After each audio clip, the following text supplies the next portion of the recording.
En fait, mon engagement par rapport à l'APR a vu le jour après avoir participé en tant que membre de la plateforme des femmes au forum présidé par son Excellence le président Macky Sall.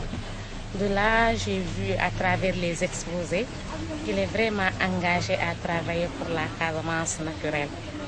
Alors je me suis dit qu'il serait vraiment loyal pour toute personne qui sait ce que voudrait le président Macky Sall par rapport à la Casamance, par rapport au Sénégal tout entier, d'œuvrer pour qu'il soit vraiment réélu pour mieux s'occuper surtout de la population rurale. C'est ça qui m'a vraiment fortifiée et ma décision a été de travailler auprès de Macky Sall et j'ai choisi Monsieur le ministre Benoît Sambou.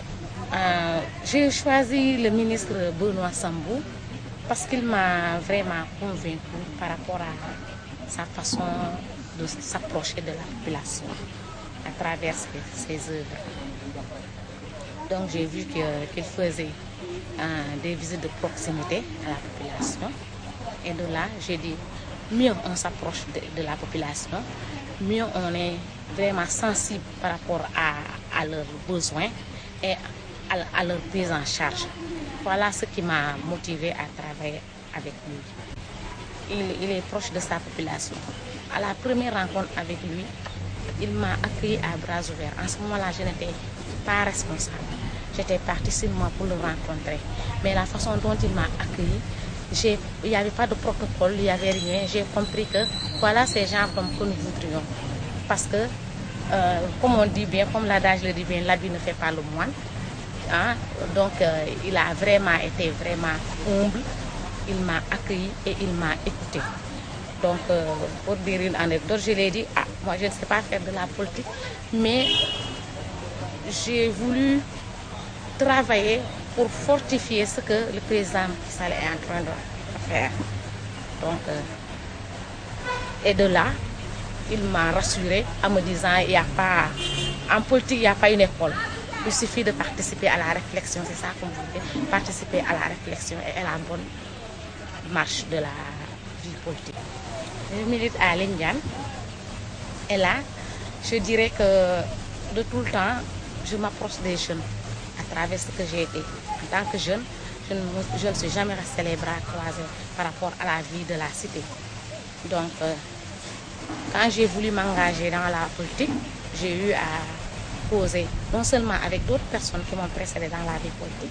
Et j'avoue que parmi ces personnes, il y a des gens qui ne sont même pas de l'APR. J'ai eu à les contacter. J'ai eu aussi à causer avec des jeunes, avec des mamans. En tout cas, je me suis approchée de tout le monde pour qu'on puisse voir ensemble comment faire pour lever cet équipe qui dirait que fait la politique une personne qui a de l'intérêt ou bien qui envisage d'autres choses. Je me suis dit, la politique d'abord, c'est de voir comment agir dans son quartier pour la bonne marche de sa population, avoir une vie de citoyenneté.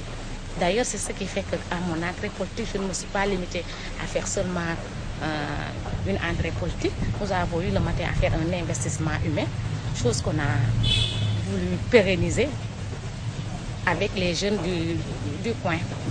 Et là, on ne s'attend pas à ce qu'on appelle seuls les jeunes qui sont de la paix ou d'autres, mais un engagement de tous les jeunes du quartier pour qu'ils puissent faire sien la propreté ou bien la bonne marche de leur quartier. Donc chacun parmi nous doit mettre la main à la pâte pour qu'il y ait le développement durable. L'appel que nous avons à lancer, non seulement il n'y a pas de goudron par rapport aux maires, mais l'Indiane fait partie des quartiers qui ne sont pas encore tout à fait lotis. Alors, celui qui parle de développement, il faudrait qu'il y ait des routes, un lotissement, pour que les gens puissent construire de nouvelles maisons. Il y a un problème d'accès à l'eau potable. Hein? Il y a un problème d'électrification. Voilà tout ça qu'il faudrait qu'on puisse ensemble, pas sur le plan. On ne doit pas mettre au devant l'aspect politique, mais on doit mettre au devant les besoins réels de la population.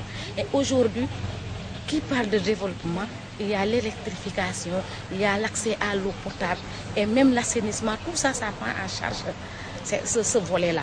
Donc il faudrait ensemble qu'on essaie de voir comment faire pour développer ce quartier qui en lui seul regorge d'énormes potentialités. Surtout, je le disais tantôt, c'est des femmes qui se débrouillent. À Lindiane, il y a des gens qui font le maraîchage, il y a les gens qui cultivent. En tout cas, à n'importe quelle saison, il y a des femmes surtout qui se mettent à cultiver, à faire de bonnes actions afin de pouvoir satisfaire leurs besoins et de surtout mettre à l'aise leur progéniture. Il y a ça qu'il y a à développer. Je pense que si on les aide un tout petit peu, ils pourront vraiment faire mieux pour ne pas encore faire plus. Parce que Lindiane qui connaît Ziguinchor, Lindiane fait partie des quartiers qui alimentent Ziguinchor par rapport à la salade, patate, pour ne citer que cela.